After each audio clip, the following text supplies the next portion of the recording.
Banger after banger.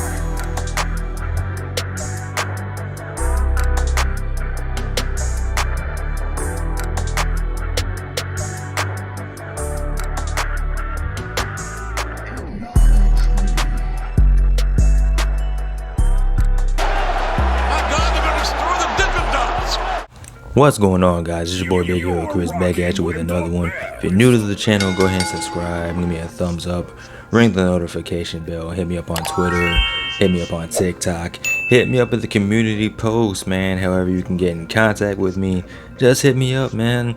If you want to talk wrestling, if you want to talk neck health awareness, man, I'm very approachable, man. Just hit me up. So, it's Wednesday, you already know what that means. AEW Dynamite review. I gotta say, Dynamite was alright. It kind of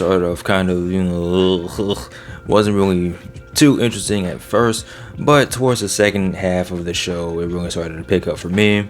But let's just go ahead and talk about it, man. Let's just go ahead and get to this review. And seeing as it is Wednesday, it is a day that ends with Y. We have Jon Moxley defending his international championship against Big Bill with Ricky Starks, light skinned Ricky Starks and Big Bill. Everyone loves Big Bill.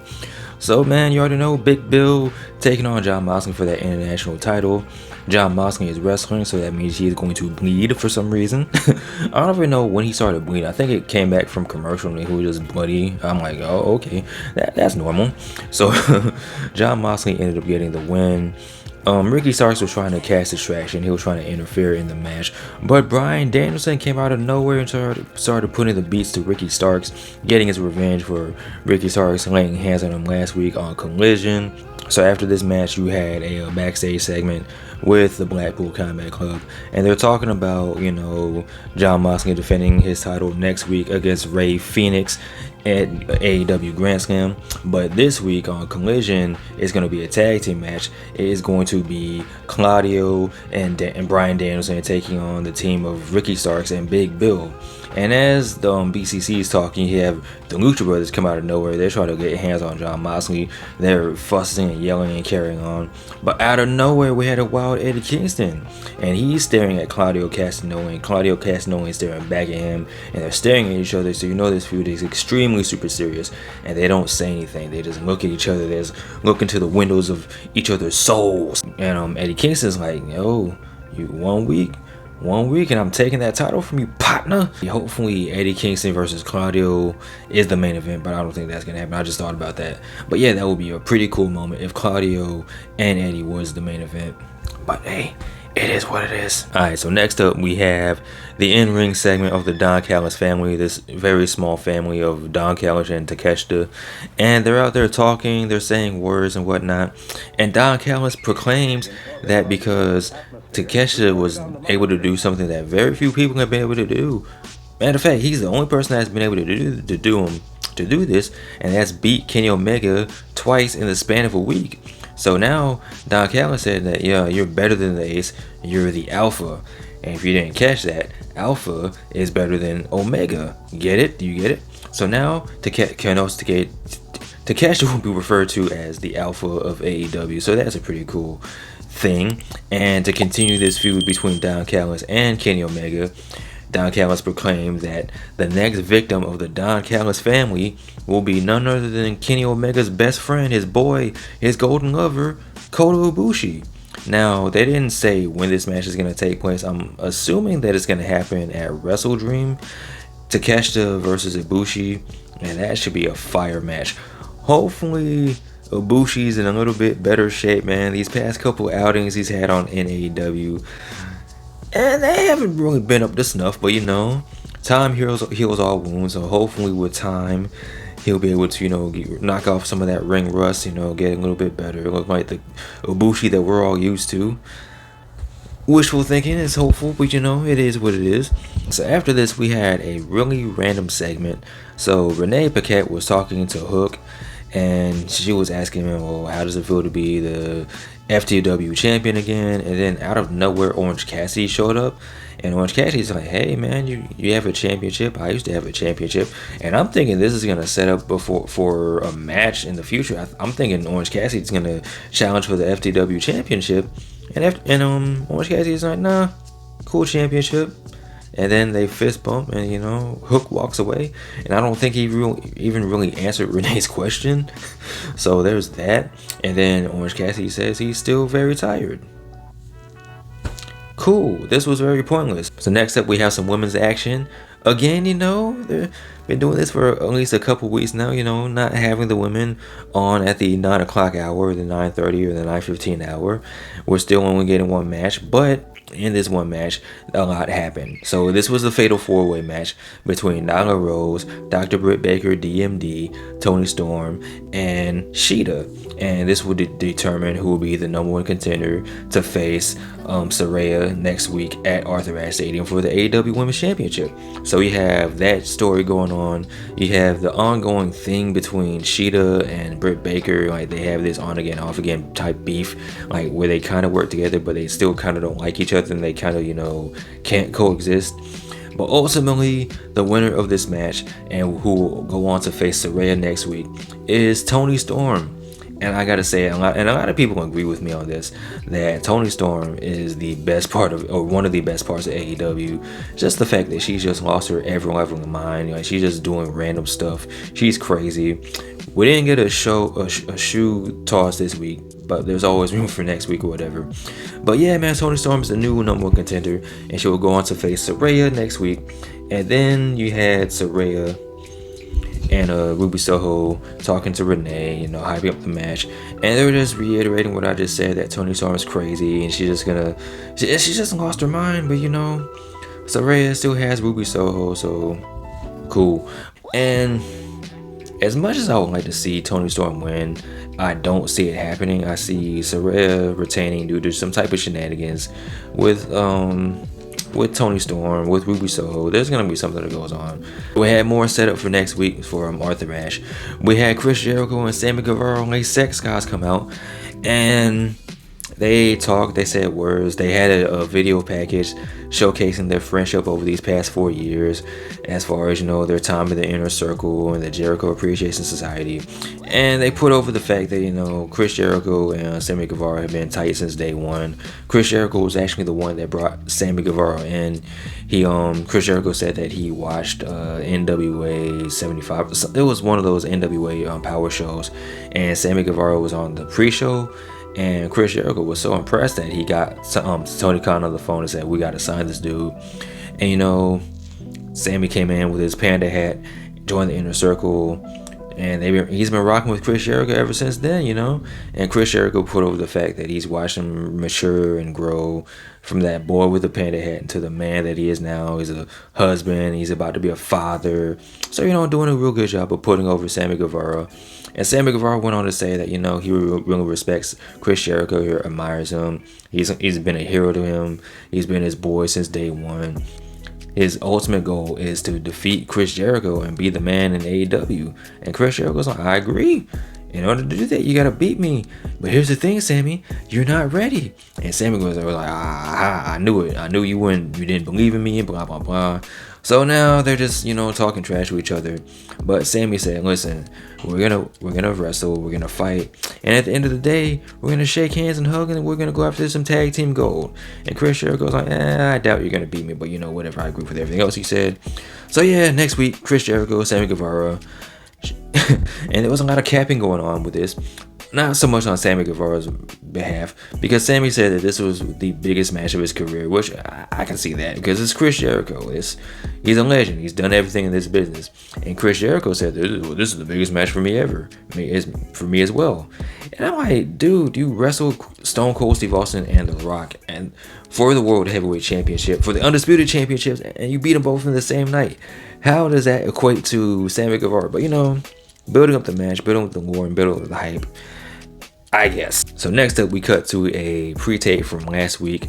You had doctors checking on MJF after the attack from Joey Samoa, and the doctors were saying that last week he wouldn't be cleared to show up on Dynamite for this episode, but he should be all good for Grand Slam.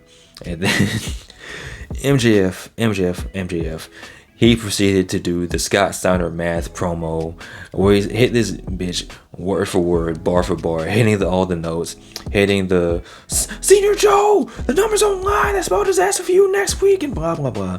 And it was hilarious, and I laughed and I cried real man tears. And he was pretty much saying that to him, it didn't matter who was going to win between Roddy and Samoa Joe, because he hates them both equally. He's an equal opportunity hater. He called Roddy a simp and a cuck, and then he called Samoa Joe fat. So there's that. Next up, we had part 3 in the trilogy match between Hangman Adam Page and Brian Cage. And I gotta say that these two do have amazing chemistry, because every time they wrestle, it's always a good match. And this was nothing different. And I also noticed that first things first, Hangman doesn't swerve when he drives, and that's not cool. But also, there was a little bit of bruising on Hangman's chest, and I was like, is that a partially torn pec? Hopefully he's okay. It wasn't full Cody Rhodes, but I did recognize the fact that there was a little bit of bruising there on that old titty region of old Hangman Adam Page. Hangman went on to win. He beat Brian Cage with a Deadeye. And during this match, it was funny because, it looked like Hangman was going for the buckshot. This man also hit his 619 out of nowhere, which was awesome. But it looked like he was going for the buckshot. And out of nowhere, Swerve's music hit. And whenever you hear that Swerve anthem, that Swerve theme, you got to hit that dance, you got to hit that Nana. And Prince Nana didn't disappoint. He was hitting that dance, he was hitting that hole like his life depended on it. But like I said, Hangman ended up getting the win with a Deadeye. And then after the match, Swerve, he got on the mic, was like, yo, man, I know you want to fight me, but we're not going to do this on your terms. We're going to do this on my terms. And he issued the challenge at Wrestle Dream, Hangman Adam Page versus Swerve Strickland. And that match should go hard. That should be a pretty dope match. But Swerve was like, listen, in the meantime, between time, I'm gonna soften you up before Wrestle Dream. I don't want you 100%. So then Brian Cage started beating him up. But out of nowhere, the Young Bucks supporting their elite brethren. They hit the super kicks on Brian Cage, and while this was happening, Prince Nana, he was hitting the dance. He was doing the dance. He didn't realize that the Young Bucks were right behind him. Hit him with a super kick. So that was pretty dope. So after this, we have more Don Callis shenanigans, because he's trying to recruit Daniel Garcia. Daniel Garcia, he's not feeling it. He's like, listen, I'm not here to talk about Chris Jericho. I'm not here to talk about Sammy. I'm here to talk about me. I'm here to talk about I'm a viral sensation. You got football players doing my dance. Every time I go up, man, I go viral. And Don Callis, he's trying to capitalize on this momentum that Daniel Garcia has. Daniel Garcia hits the dance in front of Don Callis' face. And Don Callis is like, yo, that's money, man. We got to capitalize on it. So it looks like Don Callis is trying to recruit Daniel Garcia to the family. So we'll see where this goes, but Daniel Garcia hit that dance, hit that Daniel Garcia, yeah. So out of nowhere, we have the rematch between Jade Cargill and Chris Statler to announce for this Friday on Rampage, and it's gonna be for the TBS Championship. And I saw a couple people complaining like, oh, why don't you have this on Grand Slam? Or why don't you have this on Wrestle Dream? And I'm like, I'm cool with it being on Rampage, because you do need some matches to get people to watch. Because outside of Jade versus Chris, everything else that's happening on Rampage, I don't really care about. But I might tune in for that rematch. So there's that. We have a random match out of nowhere.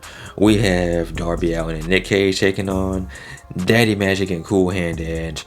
And there wasn't really too much going on with this match. Christian came out of nowhere. He was on commentary. He was talking about how he's trying to, he's still trying to mentor Nick, I keep calling him Nick Cage. Nick Wayne. Trying to mentor Nick Wayne. Darby and Nick ended up getting the win, and Christian is just disgusted. He's like talking trash to Nick Wayne. He's like, listen, Nick, tell your mom that she needs to post more thirst traps on Instagram. She needs to post more bikini pics. I already sent her a DM. I slid in her DMs. And I'm like, Christian is a freaking menace, man. But more importantly than being a menace, he's also a tag team wrestler. And he also admitted the fact that he lost. Well, not necessarily him, but he lost because he didn't have his true tag team partner. And if you pay attention to the internet, you know that there's been a lot of talks of Edge not renewing his contract with WWE and possibly going to AEW. So there's always that. But it wasn't Edge that he announced as his partner. It was Christian and Luchasaurus, and they're going to take on the team of Darby Allin and Sting. And I can't remember if they're going to wrestle on Grand Slam or at Wrestle Dream, but Christian did lay out the challenge for Sting and Darby Allin to face him and his dinosaur friend. So that should be pretty cool. So now we have the main event to determine who will be the number one contender to face MJF next week at Grand Slam. We have Samoa Joe, the king of television. We have Roderick Strong, a wrestling legend, a neck health advocate with the kingdom. And to the surprise of no one, this was a really dope match. It was a fire match. That good old Ring of Honor, NXT, PWG vibe, you know what I'm saying? Samoa Joe ended up getting the win. He choked out Roderick Strong, but the match was pretty dope. And the funny part about this was, Roddy comes out with the neck brace, and he clearly doesn't need it. So, after the match, you have the Kingdom trying to put the neck brace back on Roddy.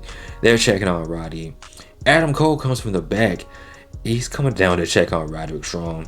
And Roderick Strong peeps this. He sees Adam Cole coming to check on him, and he starts falling on the floor. He's yelling for Adam. He's like, Adam, my neck, where are you, Adam? Come check out my neck.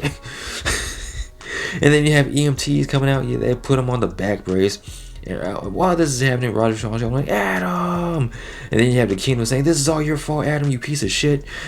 And Adam Cole's like, what did I do? I just came out here. So it was pretty entertaining, This whole dynamic between Roderick Strong and Adam Cole and the Kingdom is hilariously insane. True friendship, true neck strong at his best. And as Roderick Strong is being carted out to be taken to a local medical facility, possibly, Samoa Joe comes out of nowhere and takes it back to NXT and chokes out Adam Cole at the top of the ramp. And he's like, MJF, I'm taking everything away from you. I'm taking away your friends. I'm taking away your health. I'm taking away your neck health, and I'm gonna take away your title. So that's the big selling point. So now it's official. MJF taking on Samoa Joe next week at Grand Slam. And like I said, man, this episode of Dynamite, it was pretty much the setup for next week at Grand Slam. It was some pretty dope stuff that did happen on the show. But, it was a lot of stuff that was kind of mostly filler. And I understand why, because you have Grand Slam next week. So I'm not going to go too hard on the show. It was overall fun. You had Neck Health and Samoa Joe and the Scott Steiner promo. So with that, I will end up giving this show the honorary W. Overall, it was okay. But let me know what you guys' thoughts are in the comment section below. Of course, as always, like, comment, and subscribe. You guys take care of these. I'm out. Road to 2000. Peace.